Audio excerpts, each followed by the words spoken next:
Alright, welcome to our lecture talking about the suburbs and what types of challenges they face as opposed to the inner city, which is what we'll talk about in our next lecture. So these slides were designed to accompany the book The Cultural Landscape. I am, of course, Ms. Gall, and I'll be your host for the lecture. So, when we start talking about suburbs, a few things you got to know. One is that across time, urban areas have expanded, and in particular, this has been facilitated historically by the spread of the car. So there's a reason why if you look at cities in Europe or you look at cities in the eastern half of the U.S., right, if you go, say, to Boston, you notice that they're very compact. Things are very close together. The roads are not very wide.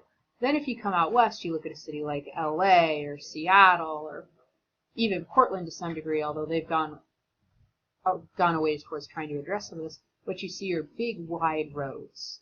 Lots and lots of cars, okay, and cities that just spread for miles. You know, it's like they're spreading out, stretching their wings a little bit in a way that the East Coast cities historically weren't able to. So I'm actually going to do this a little bit out of order. We'll talk a little bit about defining kind of urban settlements.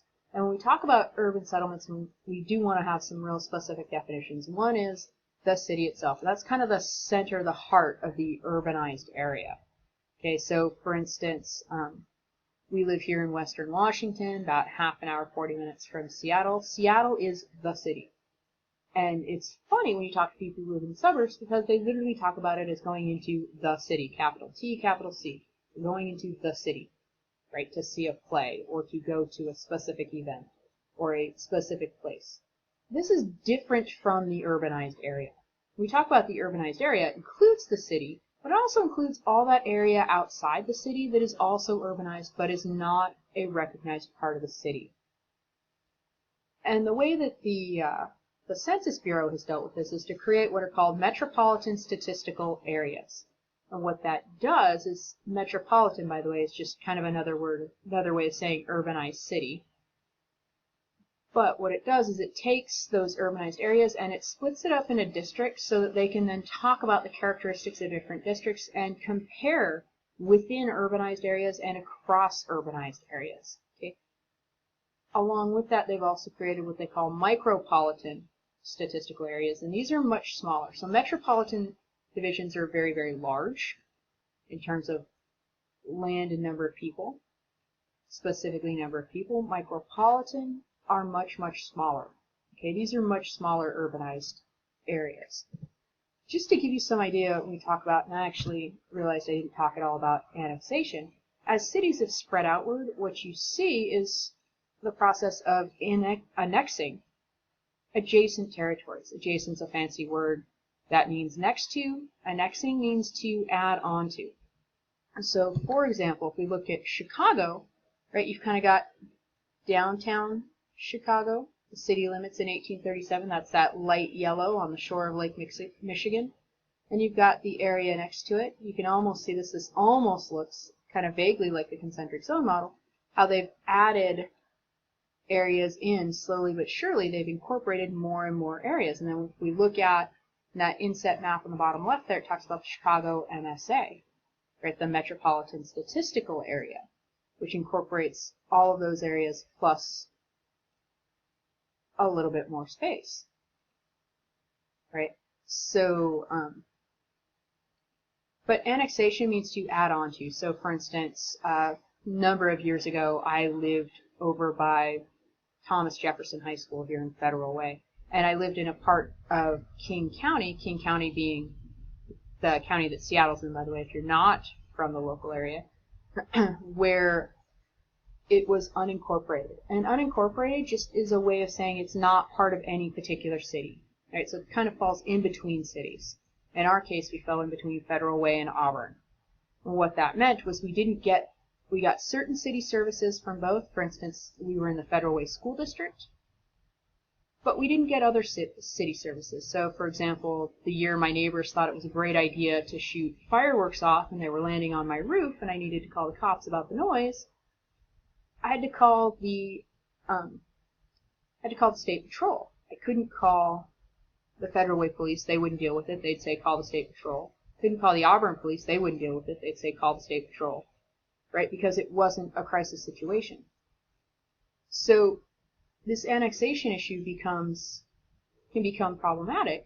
Sometimes people want to join, so there was a movement right around that same time to join the city of Federal Way, which would mean then we'd have access to all of those services.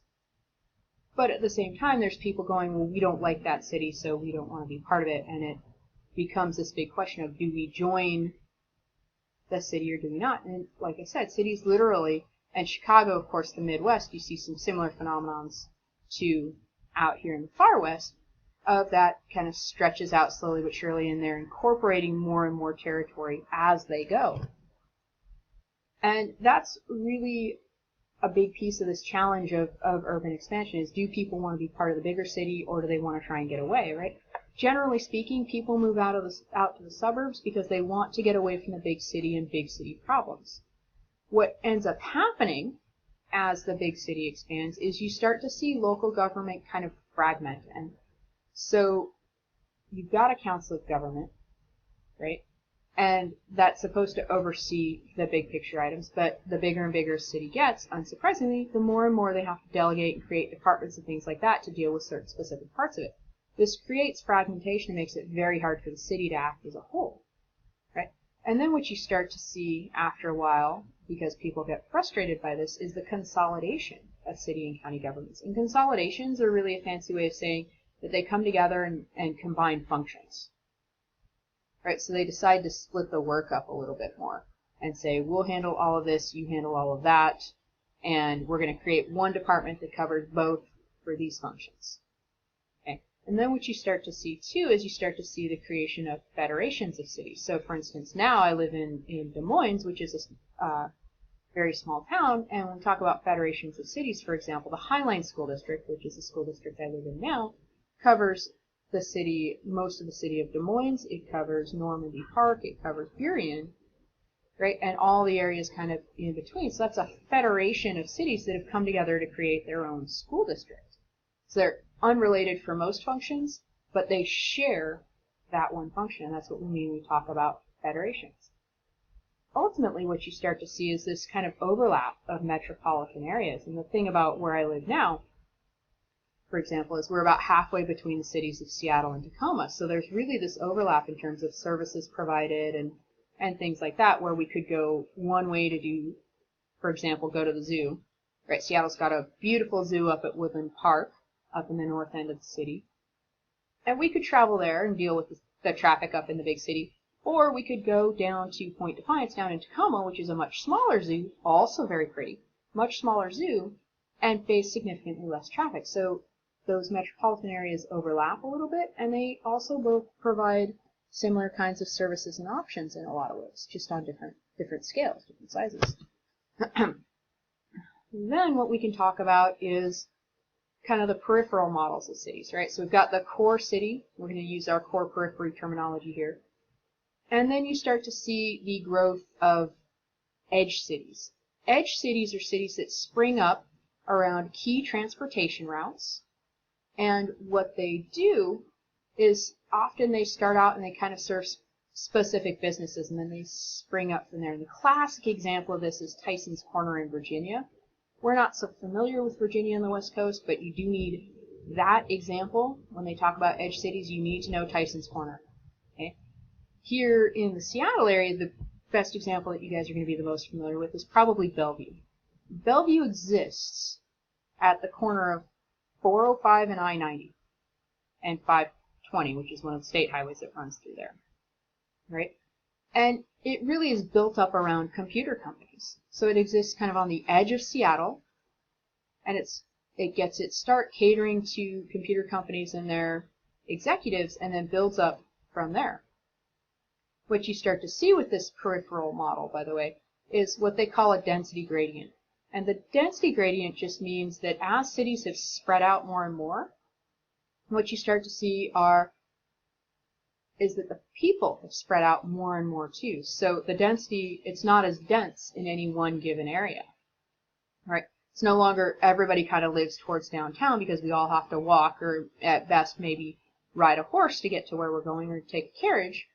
Now, because we've got cars, we can all get to the center of the city pretty easily if we need to. And this creates a lot of costs. First of all, it costs increasingly more to provide services, right? Because they're spread out over a much wider space. Also means here in the West we pay a lot more for the maintenance and upkeep of our roads because there's a lot more of them, right? There also are environmental costs. People spreading out is actually not very good for the environment because we cut down trees and we pollute land and all that kind of stuff. Another thing that you tend to see happen with suburbs is what they call suburban segregation, right? We see residential segregation in particular in that historically wealthier people have tended to live in the suburbs and the poorer people get caught in the city. What's really interesting now with gentrification is we're starting to see kind of that opposite phenomenon where it's actually poorer people are getting pushed out to the suburbs where the land is cheaper and the wealthier people are moving back into the cities, right? You also start to see, by the way, what they call suburbanization of business. And what that means is that you get smaller businesses to a large degree, but they're trying to draw from a much larger pool, right? So they're existing in the suburbs, and we've got more of them. So if we look at, for instance, density gradients here, and this is what I was talking about earlier, you see the 1900 model, all of it's kind of towards the center, a little bit out of the center, and then nada, right? And then 1930, now we've got a couple more rings, and we're getting gradually more red as we move out. 1960, not much in the center, a little bit kind of in that suburban ring, and then spreads out from there. And by 1990, it's all basically the same color. All right, there's a ring, and this is Chicago, by the way, if you didn't recognize it on Lake Erie. There's a ring right around the edge of the city where they're a little more dense, but beyond that, it's all pretty much the same color. When we talk about suburban stress, right, what we end up with sometimes is, and this is a map of Cincinnati, and we're looking at spending in school districts, right? The further away you get from the city, the harder it is to provide school costs. So there's high cost to school, and there's low spending on schools. Okay, so in other words, taxpayers have to provide more, and parents are being expected to step up and provide more. But what you see in the cities is there's high spending oftentimes, but there's also high costs. And that's related to kind of what it costs to create and build for lots and lots of people. Now we talk about transportation suburbanization, right? Again, in the West, especially in the West Coast, but certainly anywhere, if we're talking about suburbs, more than 95% of all trips are made by car. This is nice because I can go when I want, where I want, without having to take account of anything else. Not so good for the environment, right? What it also means, especially here in the West, is that we haven't developed public transit in the same way, right? Public transit, there's a lot of advantages to public transit. Transit travelers take up less space, they're cheaper, they pollute less, it's more energy efficient, and when it's done well, it's suited to rapidly transport large numbers of people to small areas. Right, we're getting better and better at this in the Seattle area. But to give you an example, if it's done poorly, nobody uses it. Right, when I was growing up in Anchorage, you didn't catch the bus because the bus could get there anywhere from 5 to 20 minutes late, and it just wasn't reliable. Okay, public transit here in the U.S., by the way, is used mostly for rush hour community workers into and out of the CBD, and we tend to see, again, it's largely an East Coast phenomenon. We're getting better on the West Coast. It's not as well used in the middle, okay, except for certain key areas. Chicago has a great public transit system, for example, and some other similar cities have good public transit systems, but they're islands of development in an otherwise undeveloped area, right? Small cities tend to have minimal public transit, and most Americans actually prefer to commute in their cars if they're going to commute, or to take public transit if they have to, at least here in the West. So just to review, we've talked about some of the major issues in cities. We talked about how cities have spread out in urban sprawl. We've talked a little bit about segregation. We've talked a little bit about costs and public transportation. If you have any questions, please feel free to come see me. I'd be delighted to answer them, and I'll see you the next time we meet.